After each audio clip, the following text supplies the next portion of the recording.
All right, let's move on to our next vocabulary word. This is a phrase. Again, this is a phrase that we found in chapter 7 of David Copperfield, which I read to you the other day. And we talked a little bit about this phrase the other day, but now let's practice using it. This phrase is to be out of spirits.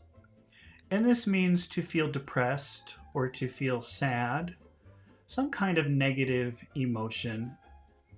Let's see how we can use it in a sentence. Here is a situation. Mary read an email. Mary read an email. And after she read the email, she was very depressed and very sad. Instead of saying she was depressed and sad, we can say she was out of spirits. She was out of spirits, and that means sad or depressed, unhappy, something like that. So let's take this sentence, she read the email.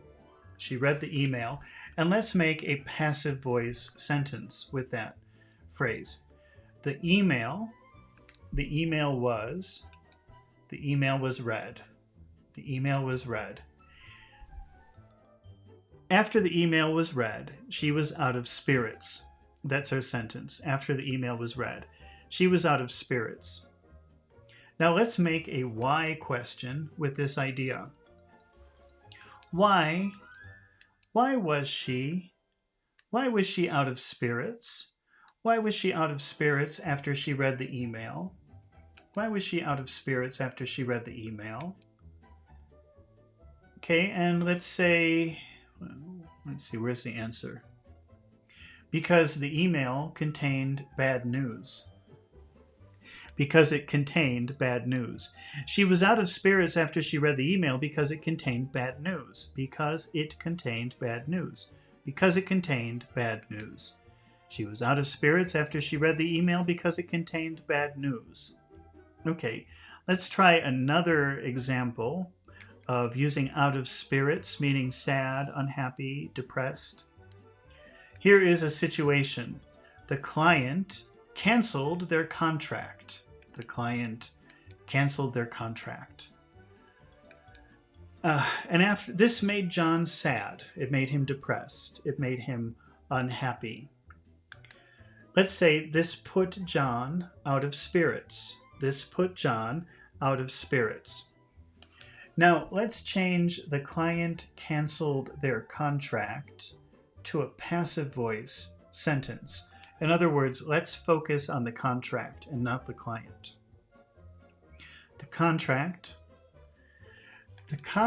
was canceled. The contract was canceled. The contract was canceled, and this put John out of spirits. Let's make a when John put out of spirits question. When was John? When was he put out of spirits? And here's, that I changed that to passive voice and I didn't even notice it. I said, this put John out of spirits. How would you change that to passive voice? This put John out of spirits. Focusing on John and not this.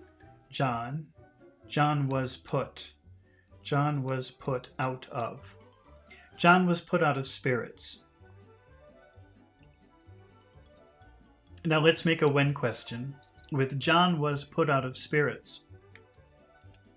When was he? When was he? When was he put? When was he put out of spirits? And the answer is when their contract was canceled. That's a double passive voice. He was put out of spirits when their contract was canceled. Okay, now let's move on to our next vocabulary word, which is unflinching. Now, in the previous chapter, in chapter 6,